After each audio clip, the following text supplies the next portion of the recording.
Hello, I wanted to talk a little bit about other spiritual ways um, than the Bible. And I mentioned before that I was very much into meditation before I found the Bible to be truthful. And I happened to stumble upon a Hindu guru which opened my eyes to the concept that there really is such a thing as a soul, and that really opened me up to the concept of meditation, and I took that very seriously for a long time. Yoga and meditation, I did that for about 3 years, and I meditated about 1.5 hours a day, twice a day, 45 minutes, and I usually did that every day. And I did that for about 3 years, and this guru talked about moksha, which is enlightenment, and I didn't believe in the existence of a soul. So when he explained what it means, I just had to try it out, and I began with 15 minutes. That was the maximum amount that I could sit like that in the lotus posture, but I did that, and after 1 or 2 months or so, I had this after I learned to quiet my mind and to empty my mind, I had this moksha experience for myself, and it really blew me away, because what moksha basically means is that you see for yourself that there is a difference between your thoughts and your soul, and you begin to quiet your mind and your thoughts, and the longer you do that, after a few months, usually you can observe your mind from outside of your mind, and then you have this enlightenment experience that I am something behind my thoughts that can look at my thoughts from without. So there must be two me's. There must be my thoughts, my ego, and something behind it that can look at it from outside. And then I began to meditate like crazy. So I had a schedule, and I was very rigid, that I did 45 minutes in the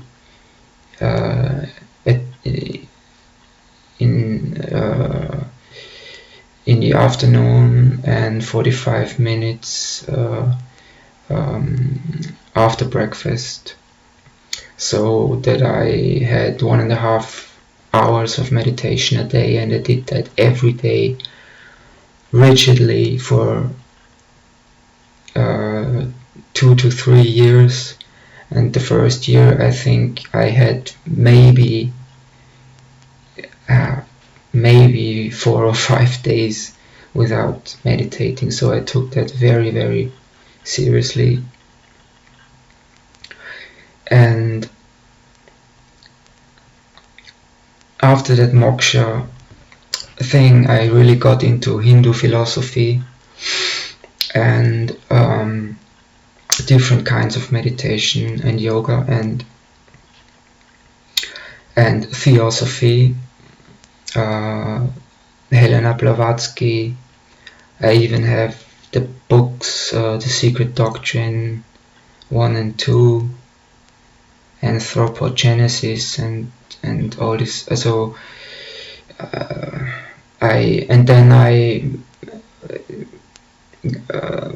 heard about Kundalini Awakening, and I really had to find out what that was, and I did a great amount of research into it and how to do it, and I managed to do that on my own without an instructor, basically alone in my room, because I have isolated myself from the outside world, because all my friends were basically, I tried to distance myself from my clique that I had, and I viewed meditation to be a way out of my addiction problems, and I took that very seriously. That's why I had this very rigid schedule, and it gave me a lot of insight at first, and it gave me a lot of power. And the Hindus say that an hour of meditation is like 8 hours of sleep or something, and I believe that's true. So it gave me a lot of power, it gave me a lot of insight, and then I wanted to explore all this stuff deeper, and I got into more esoteric stuff and invoking of angels and evoking of angels, and even invoking of demonic entities, and working. So I got pretty deep into this spiritual stuff, and I thought that's my ticket out of this hellhole called addiction, which no doctor could help me with. And that started when I was 25 or so. And when I was 28, I had, or maybe 27, I can't remember exactly, I had a Kundalini Awakening, and it just, I don't know if many people know about what it is. It's basically, you have the root chakra, and you pull the Kundalini Shakti through one of the 3 nerve channels in your spine, and you bring it up into through all the chakras into your head, and thereby opening your third eye, and unlocking all the nadis and all the chakras in your body. And it really worked, and it was like when this energy gets into your head, it's like an explosion of light, and you become one with everything. And that's where basically I think where the concept of non-duality comes from, and but it's a false doctrine. It's very dangerous to do that. I would never advise anybody to do that, even with a guru, because basically what you're really doing is you're inviting a very powerful demonic entity, and this opens your crown chakra up, and so the energy, which is usually ascends through your lifetime at its own, is just pushed by force. So you force yourself into a very energetic state, which is extremely, you become so sensitive to people's emotions that you basically can read their minds, you know what they feel, you know what they think. And I know that sounds insane, but it's true. And when the nadis, that's the 144,000 energy points in your body, when they open up, your body begins to itch. And I think my body itched for like 3 weeks. And I remember sitting in my room with a sort of stick, scratching my body off. And that took 3 weeks to go by, and the next 5, 6, 7, 8 years were absolutely insane. The energy got more and more intense and more intense, and I tried to balance it out with more yoga, with yin yoga and so on, to ground myself again, because I was so hyper energized by this Kundalini Shakti that if you know the picture of the Buddha Gautama sitting under the tree, he has a serpent behind him coming up, and people who have opened their third eyes can see that if you have an awakened Kundalini, there is like a halo behind you, and when you are this have this much energy in the crown chakra, you basically permanently thinking in 10 dimensions at once, and it's extremely exhausting. And being in a room together with 3 people is like a complete overkill. And I mean, I knew that you shouldn't do that without an instructor, but I thought I read enough, and so, but I didn't even think that I would make it, because I thought it's very, very seldom that someone has a Kundalini awakening anyhow, even if you are a Hindu monk. Very few of them really have had that experience themselves. Which is not that I'm not trying to brag about that. It's just something that happened to me. And the New Age movement advertises this massively, this Kundalini spirit. And I can definitely tell you that it's a very, very, very bad idea to do that, because you have involuntary motions in your body. Sometimes you basically it's a demonic possession what you're doing, and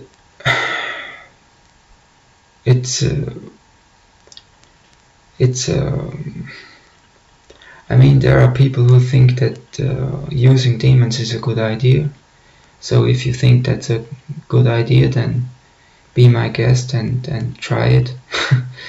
But I really would not, because it feeds off your energy, and it slowly destroys you. And I have extreme back pain for a long time now, for over 5-6 years, and I know that this had something to do with the Kundalini, because that's when it started, and it started behind my heart chakra. And trying to get rid of that spirit is,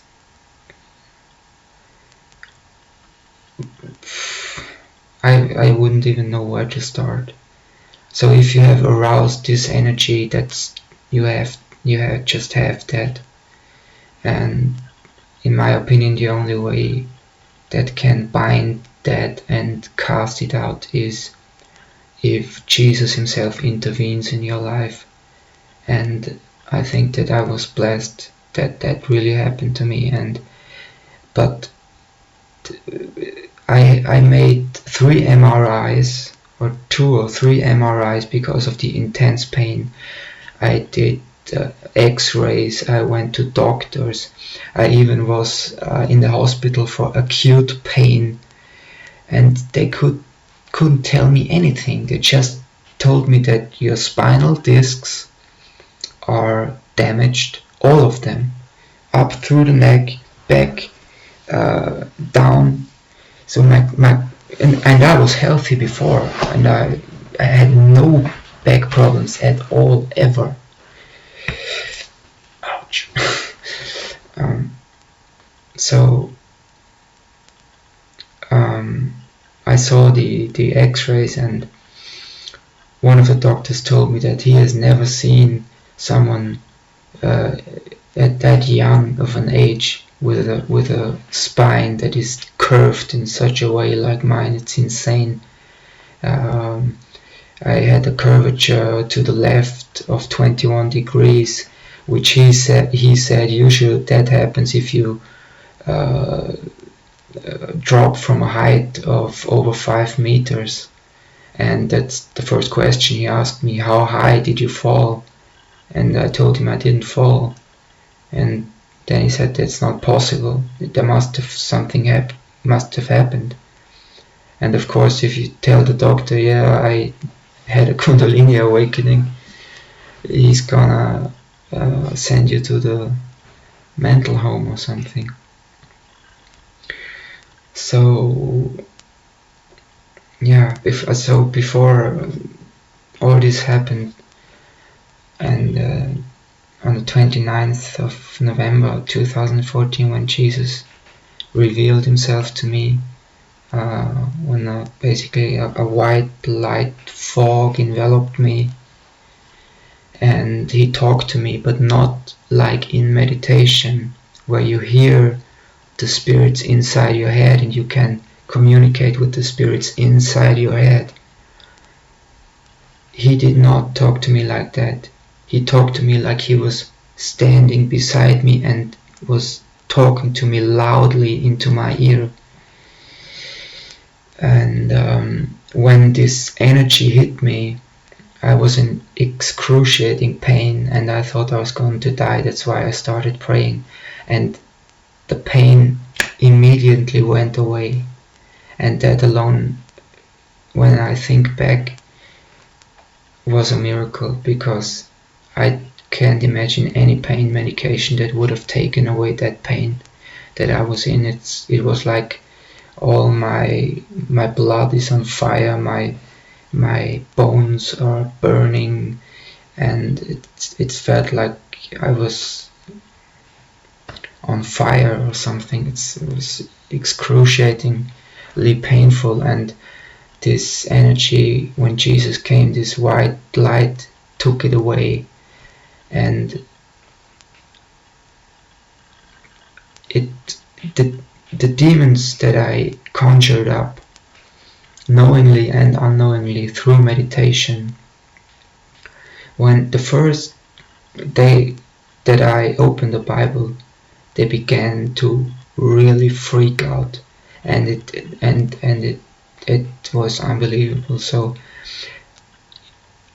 for 6 months I had nightmares, and it was like an exorcism that went on every night for 6 months after Jesus came, and after I began reading the Bible. The demons, they went completely berserk, and this Kundalini demon usually,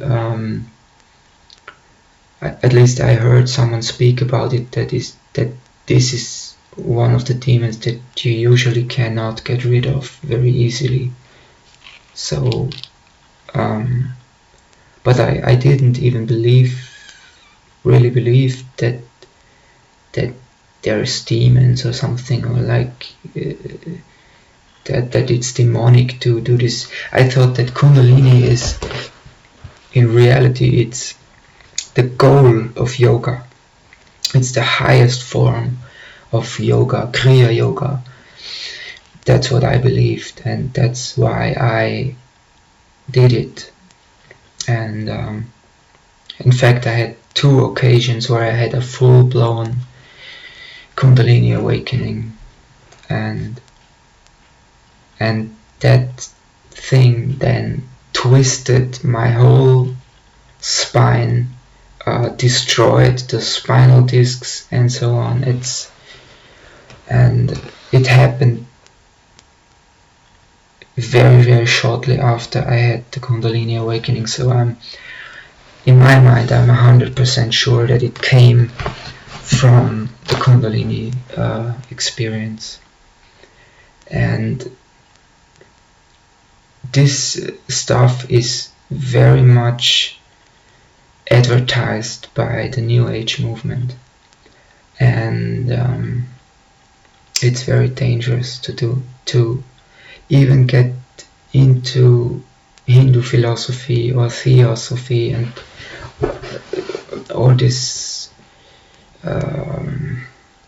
madness that was started by Helena Blavatsky and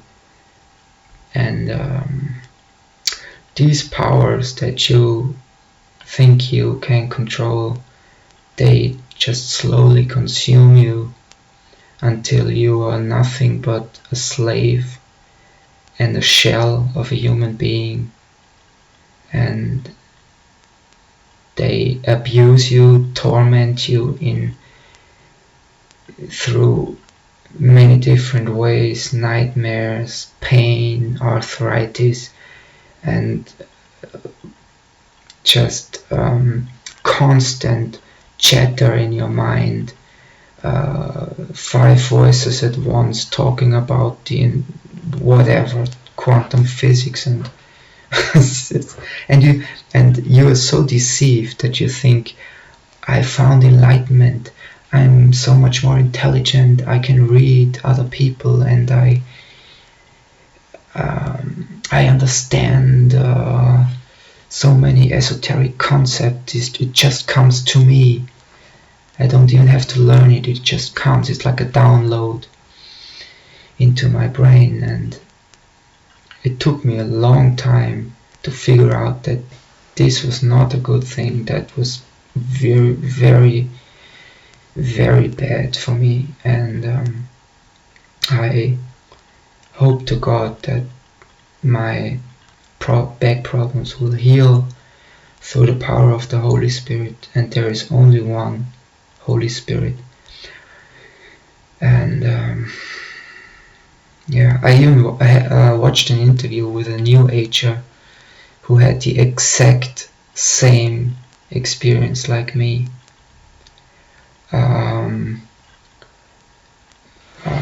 If I remember his name, I will write it in the comment section. But he was a YouTuber. He had I think a few million followers or so, or many hundred thousands of followers, and he had the exact same experience. He had a Kundalini Awakening. He was very into this demonic New Age stuff, and he was completely deceived like me into believing that he has become enlightened, he has become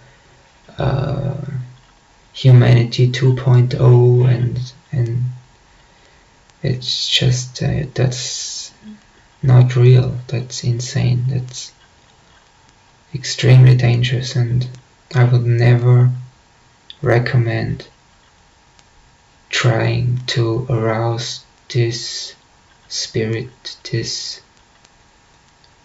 Shakti spirit.